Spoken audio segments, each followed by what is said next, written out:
उत्तर प्रदेश के मुरादाबाद का रहने वाला दिवाकर इंस्टाग्राम चलाता है और इंस्टाग्राम चलाते चलाते उसकी मुलाकात एक विदेशी लड़की से हो जाती है जो ईरान की रहने वाली होती है।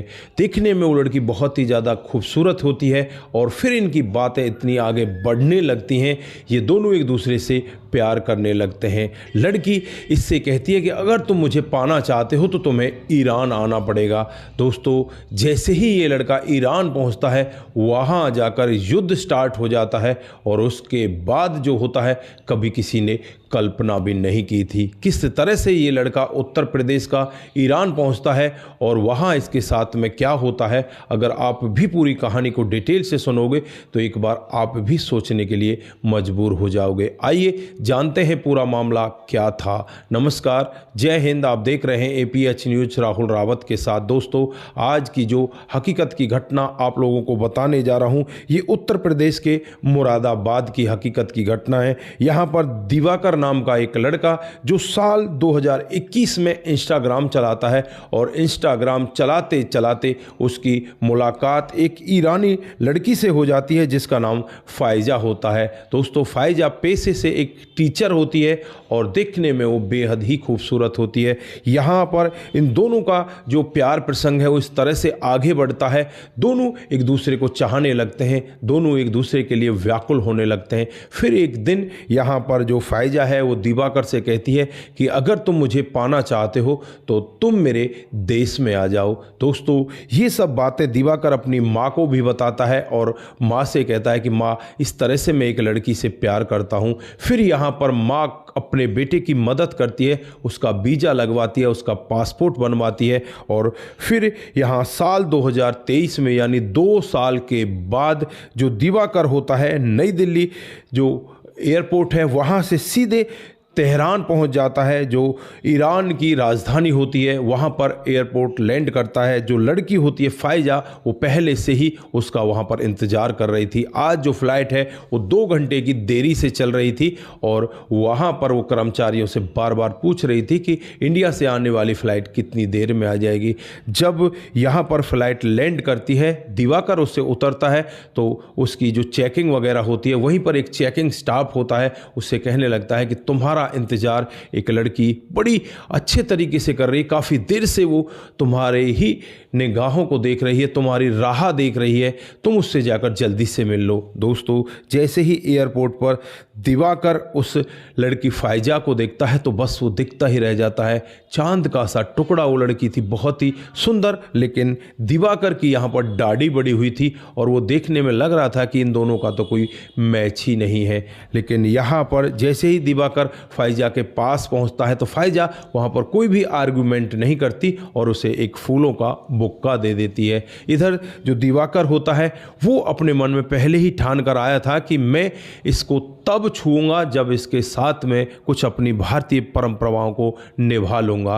दोस्तों, वो सबसे पहले एक रुद्राक्ष की माला निकालता है और इसके गले में पहनाता है। गले में पहनाने के बाद एक रिंग निकालता है, इसके हाथ में उंगली में पहनाता है और उसके बाद इसके कान में कहता है कि मैं सिंदूर लेकर आया हूँ, क्या तुम्हारी मांग भर सकता हूँ। दोस्तों, फायजा उससे कहती है कि हाँ हाँ, तुम मेरी मांग भर सकते हो। उसके बाद ये फायजा की एयरपोर्ट पर ही मांग भरता है। चारों तरफ लोग बाग इनके वीडियो बनाने लगते हैं और देखने लगते हैं कि किस तरह से एक भारतीय लड़का यहाँ प्यार के चक्कर में आया है और यहाँ पर कोई भी हलचल ऐसी नहीं होती कि जिस तरह से लोगों को लगे कि यहाँ पर ये लड़का गलत कर रहा है। सबको ऐसा लग रहा था कि ये बहुत ही अच्छे तरीके से अपना कामकाज कर, हिंदू रीति रिवाज के हिसाब से वो एयरपोर्ट पर ही उससे शादी कर लेता है। उसके बाद लड़की इसे एक होटल के अंदर ले जाती है, वहाँ जाकर इसे ठहरा दिया जाता है।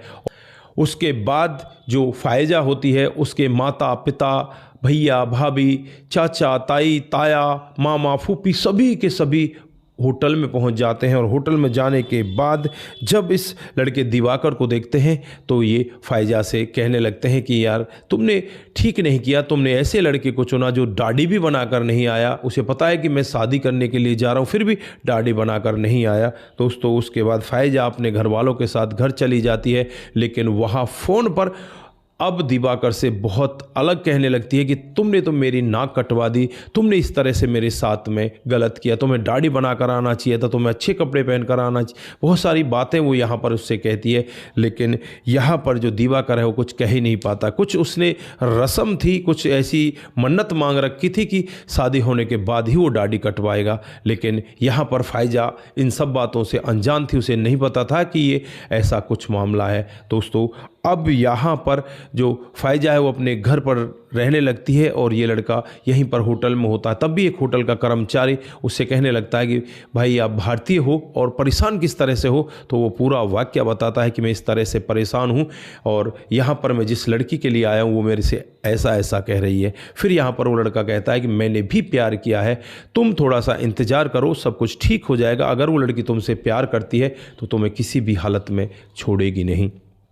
अब दिवाकर को थोड़ा सा मन हल्का हो जाता है और वो अपने मन ही मन सोचने लगता है कि शायद ऐसा ही हो जाए। उसके बाद 2 दिन बीत जाते हैं। 2 दिन के बाद जो फाइजा होती है उसका परिवार इसे अपने घर पर बुलाता है और घर पर इसका ऐसे स्वागत करता है जैसे वो उनका दामाद है, यानी कि अपने दामाद की तरह ही उसका स्वागत किया जाता है। और फिर यहाँ पर अच्छे से इन लोगों की बातचीत होती है और यहाँ पर फाइजा को फिर उसके साथ विदा कर दिया जाता है। दोस्तों, अब ये फाइजा को दुल्हन बनाकर अपने इंडिया के लिए चल देता है और तेहरान की जो एयरपोर्ट है वहाँ पहुंचकर उनका सारा सामान रखवा कर सीधे दिल्ली एयरपोर्ट पर आ जाता है। वहाँ से सीधे फिर अपने घर पर पहुंच जाता है। माँ जब अपने बेटे को देखती है, इतनी सुतरी बहू जो चांद सा टुकड़ा लग रही थी उसे देखती है तो यहाँ पर बहुत ज़्यादा खुश होती है और खुश होकर इनका भव्य स्वागत करती है। हिंदू रीति रिवाज के हिसाब से वहाँ पर एक शादी का प्रोग्राम रखा जाता है और पूरी यहाँ पर तैयारियों के साथ ये कामकाज होता है। दोस्तों, अब यहाँ पर जो फाइजा है वो बहुत ही ज़्यादा खुश होने लगती है और अपने पति का यहाँ पर हाथ बटाने लगती है। धीरे धीरे कुछ समय बीतता है। कुछ समय के बाद फाइजा के घर वाले भी कहते हैं कि बेटा तू वापस हमारे पास आ जा और दामाद को भी ले आ, क्योंकि यहाँ पर भी हमें कुछ रीति रिवाज के हिसाब से तुम्हारी शादी करानी है। उसके बाद दिवाकर फाइजा को लेकर सीधे ईरान पहुँच जाता है और वहाँ इन दोनों की फिर भव्य तरीके से शादी होती है और अच्छे तरीके से इन्हें अपना लिया जाता है। दोस्तों, उसके बाद ये फिर वापस इंडिया आ जाते हैं और इंडिया आने के बाद एक यूट्यूब चैनल खोलते हैं और उस यूट्यूब चैनल का नाम दिवाकर फाइजा रखा जाता है।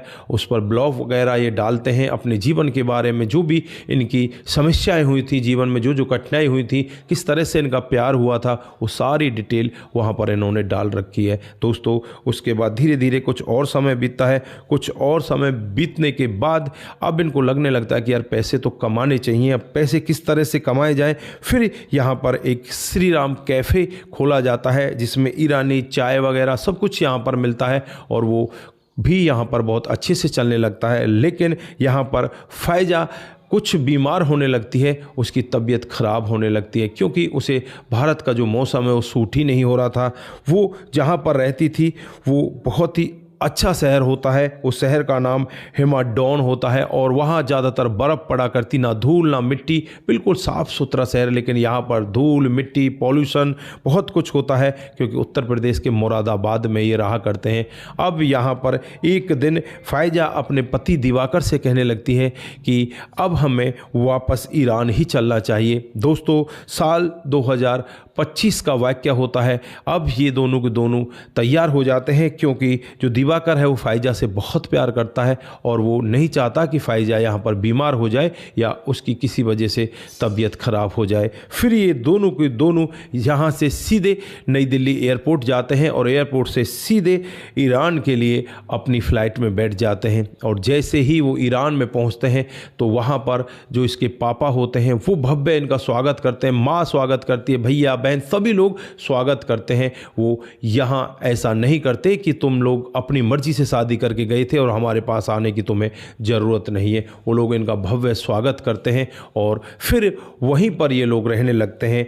जो फाइजा होती है वो टीचर होती है और टीचर की नौकरी करते करते उसकी अब प्रमोशन होने लगती है और प्रमोशन करके वो वाइस प्रिंसिपल बन जाती है और अपने कामकाज को करने लगती है। इधर जो दिवाकर है उसे भी वहीं पर कोई काम धंधा करा दिया जाता है। लेकिन इसी बीच में युद्ध स्टार्ट हो जाता है। साल 2026 आते ही युद्ध स्टार्ट हो जाता जाता है और युद्ध वहाँ पर इतना भयावह रूप ले लेता है। अब ये लोग वहाँ डर रहे हैं कि किस तरह से यहाँ से अब निकला जाए या यहीं पर रहा जाए। जो उनका शहर है वहाँ पर भी ड्रोन हमले हो रहे हैं और ये अपने आप को जैसे तैसे करके बचा रहे हैं। दोस्तों, हम तो यहाँ पर यही कहेंगे कि परमात्मा इनको अच्छे से रखे, इनके जीवन को अच्छे से आगे बढ़ाए और इनके जीवन में कोई भी ऐसी कमी ना है। और हम तो ये भी भगवान से प्रार्थना करना चाहते हैं कि इस युद्ध को अब बंद ही करा दिया जाए तो ही सबसे बेहतर होगा, नहीं तो ये विश्व युद्ध का रूप भी ले सकता है और भारत में भी इसका असर देखने को मिलेगा। क्योंकि तेल गैस तो महंगे हो ही जाने हैं और तेल और गैस महंगी हो जाएगी तो और भी खाद्य पदार्थ हैं जो सब के सब महंगे हो जाएंगे, ट्रांसपोर्टेशन महंगी हो जाएगी, हर तरह से महंगाई की मार भारत को भी झेलनी पड़ेगी।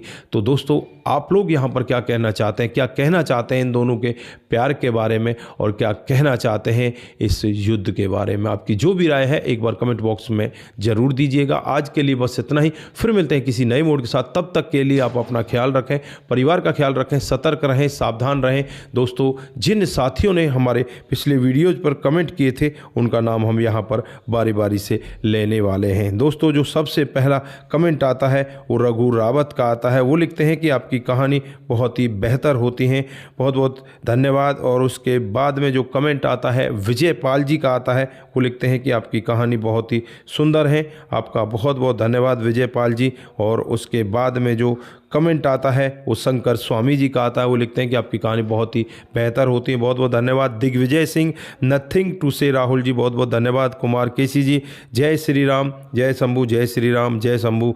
सतीश शर्मा जी का कमेंट आता है, सतीश जी बहुत बहुत धन्यवाद। उसके बाद में जो कमेंट आता है वो राम गोसाई का आता है, जैसी करनी वैसी बननी, बहुत बहुत धन्यवाद। उसके बाद में मोहन कांटीवाल जी गुड़ लिखते हैं, मोनू जैन जी सुपर से ऊपर लिखते हैं और माजर मिश्रा जी का कमेंट आता है। मुनमुन श्रीवास्तव जी भी हमें हर दिन की तरह आज भी कमेंट करते हैं, मुनमुन जी बहुत बहुत धन्यवाद। उसके बाद जो कमेंट आता है समाधान पाटिल जी का आता है, जो जलगांव महाराष्ट्र से हमें देखते हैं, बहुत बहुत धन्यवाद। माही उमर जी हमें कमेंट करते हैं और सपन देहे जी का भी कमेंट आता है।